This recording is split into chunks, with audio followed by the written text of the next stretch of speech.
장관 후보자로 내정되신 것을 환영합니다. 특히 여성으로서 외교부 장관이 되어서 우리 외교 무대뿐만 아니라 우리 외교부 내에서 새로운 조직 문화를 긍정적으로 개선하는 데도 많은 역할을 해주시길 바랍니다. 우리 국민들의 바람은 딱 두 가지라고 생각합니다. 하나는 잘못된 정책이 달라지길 바라고, 또 하나는 잘못된 관행 이런 것들이 개선되길 바라는 것이다, 이렇게 생각합니다.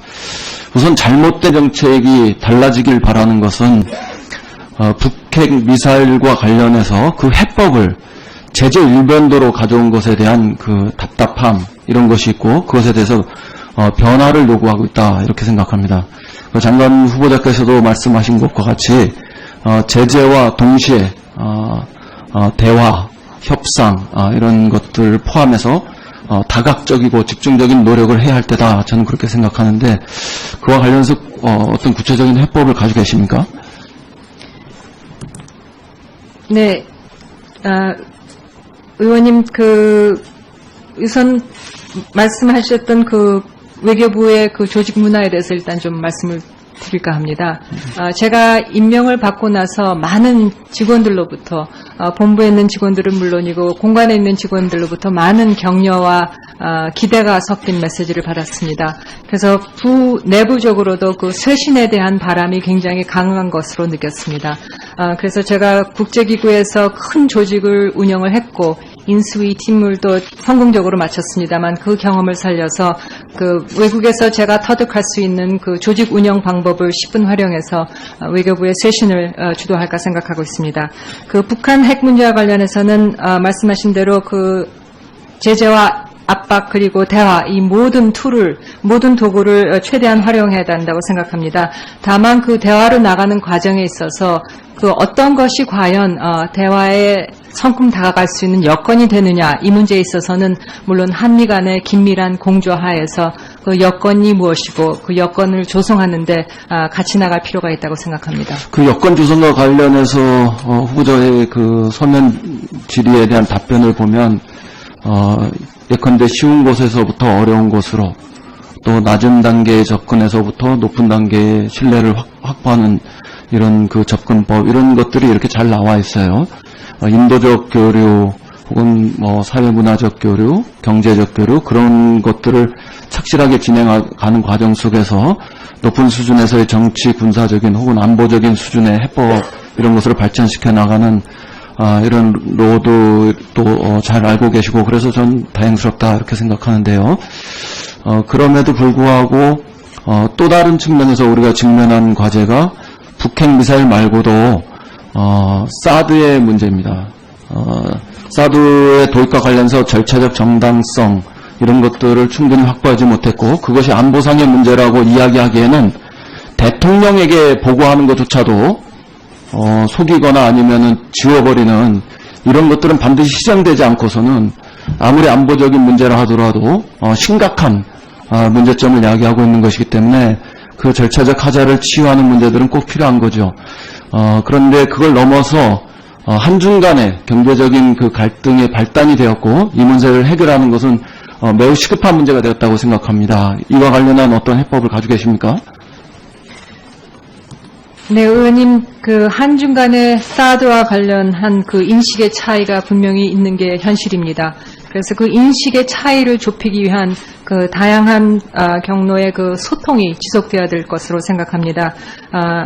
취임하신 후 한중 정상 간 통화, 그리고 특사 파견을 통해서 저희의 입장을 분명히 전달했습니다. 저희의 이게 방어적인 조치고, 그리고 우리 국민이나 기업에 대한 제재는 조속히 중단돼야 한다는 저희 입장을 밝혔고, 그런 입장 전달과 함께 중국과의 인식의 간격을 좁히기 위한 고위급 대표단 파견을 저희는 검토하고 있습니다. 네, 저는 그것도 좋은 해법이고, 더 나아가서 장관께서 대통령과 이 문제를 해결하는 과정에서 한국과 미국과 중국 간의 고위 전략적 대화 이런 걸 통해서 서로의 이익을 조정하고 또 갈등을 해소하는 이런 접근법도 찾아보시기를 좀 권고합니다. 이 북핵 미사일 문제와 사드로 인해서 야기된 위협 혹은 갈등을 해결하기 위해서 저는 그 후보자께서 유엔 무대에서 또 다자간 외교를 통해서 인권과 난민 문제를 해결하는 과정에서 보여주신 그 능력들, 그것을 바탕으로 해서 이런 정치, 군사, 안보적인 이런 과제들을 해결하는데도 긍정적인 네트워크의 그 이용이라 그럴까요? 활용 이런 것을 통해서 그 능력 이런 것들을 좀 발휘해 주셨으면 좋겠다 이런 그 말씀드리겠습니다. 그 다음에 한 가지만 더 질의를 더 드려보겠는데요. 그 부동산 투기 이런 것이 성립하려면 적어도 몇 가지 조건이 있어야 된다고 생각합니다. 우선 하나는 본인이 직접 관여했느냐, 어떤 의도를 가지고, 그 다음에 두 번째는 본인은 유엔에 계셨기 때문에 어머니가 살고 계신 집에 지금까지 살고 계시느냐, 혹은 팔고 이익을 얻고 나갔느냐, 일종의 먹튀 같은 이런 것이 있는 거냐, 아니면 그 다음에 세 번째는 사실상의 재산 증식이 본인이나 혹은 시울 거주하셨던 어머니에게 있는 거냐, 이런 것들을 좀 저는 확인하는 게 중요하다고 생각합니다. 그래서 우리가 부동산 투기를 고위공직자가 되는 과정에서 방지하려고 했던 이 본연의 목적, 이런 것들을 근거로 해서 판단할 필요가 있다고 생각하는데, 이 문제와 관련해서 이 세 가지를 근거로 해가지고 조금 더 좀 소명을 해주시는 것이 좀 필요해 보인다 이렇게 생각합니다. 특히 봉청동 측과 관련해서요. 네. 어떻게 말씀하실 수 있습니까? 예, 말씀 올리겠습니다. 세 가지 점에 대해서 저는 전혀 관여한 바가 없고요. 그 시점에 명백히 유엔에 계셨고요. 예, 저는 2004년 유엔 대표부에서 근무하고 있었고요. 네. 아까 말씀드렸듯이 제가 유엔 여성지위원회 부의장을 하고 있었습니다. 2004년 그리고 2005년에 위원장을 맡았고요. 그 팔고 나간 것도 아니고 저희 어머님께서 그 재개발 시 그 전 연립주택에 살고 계셨고 그리고 재개발이 된 다음부터 지금까지 계속 살고 계십니다. 말씀드렸듯이 저는 맞달러서 부모님에 대한 그 부양 의무를 지금까지 하고 있습니다. 그 재산이 있는 것도 아니고요.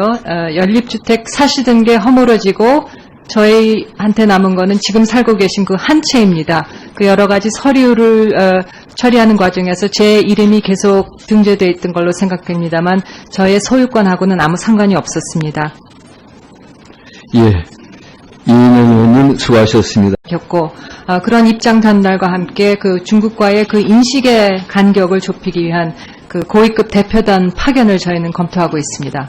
네, 저는 그것도 좋은 해법이고 더 나아가서 장관께서 대통령과 이 문제를 해결하는 과정에서 한국과 미국과 중국 간의 고위 전략적 대화 이런 걸 통해서 서로의 이익을 조정하고 또 갈등을 해소하는 이런 접근법도 찾아보시기를 좀 권고합니다.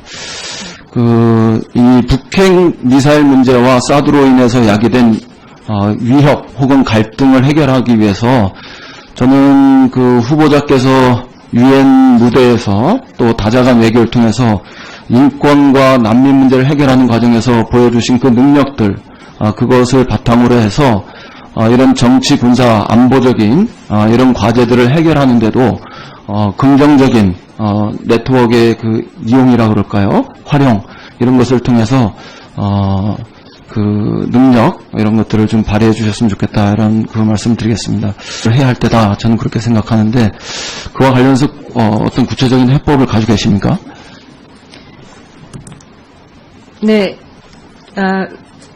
의원님 우선 말씀하셨던 그 외교부의 그 조직 문화에 대해서 일단 좀 말씀을 드릴까 합니다.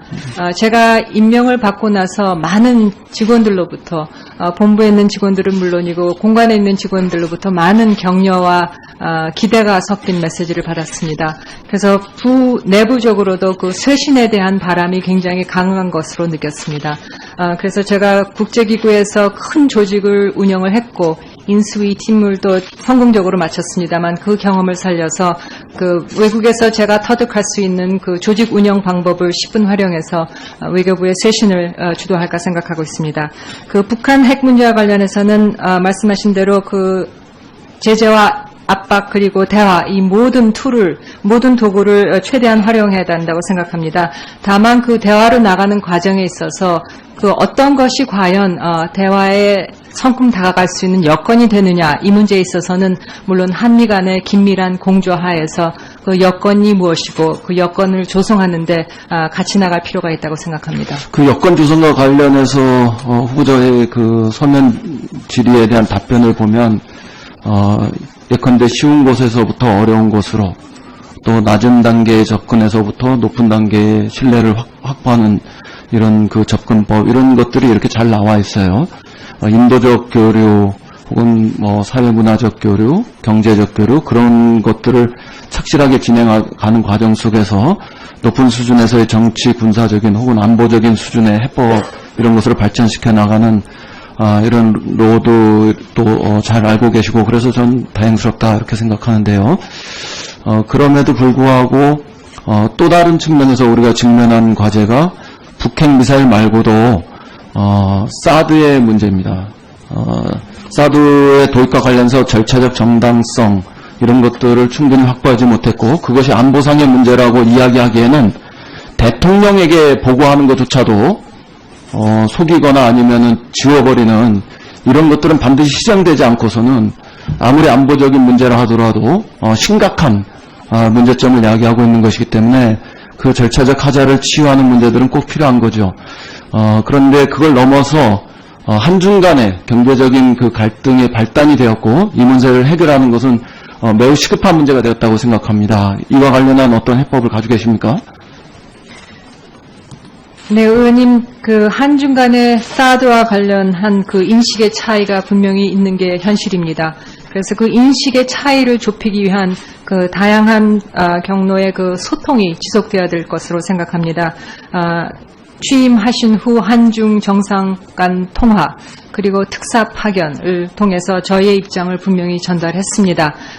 저희의 이게 방어적인 조치고 그리고 그 우리 국민이나 기업에 대한 제재는 조속히 중단돼야 한다는 저희 입장을 장관 후보자로 내정되신 것을 환영합니다. 특히 여성으로서 외교부 장관이 되어서 우리 외교 무대뿐만 아니라 우리 외교부 내에서 새로운 조직 문화를 긍정적으로 개선하는 데도 많은 역할을 해주시길 바랍니다. 우리 국민들의 바람은 딱 두 가지라고 생각합니다. 하나는 잘못된 정책이 달라지길 바라고 또 하나는 잘못된 관행 이런 것들이 개선되길 바라는 것이다 이렇게 생각합니다. 우선 잘못된 정책이 달라지길 바라는 것은 북핵 미사일과 관련해서 그 해법을 제재 일변도로 가져온 것에 대한 그 답답함 이런 것이 있고 그것에 대해서 변화를 요구하고 있다 이렇게 생각합니다. 장관 후보자께서도 말씀하신 것과 같이 제재와 동시에 대화, 협상 이런 것들 포함해서 다각적이고 집중적인 노력을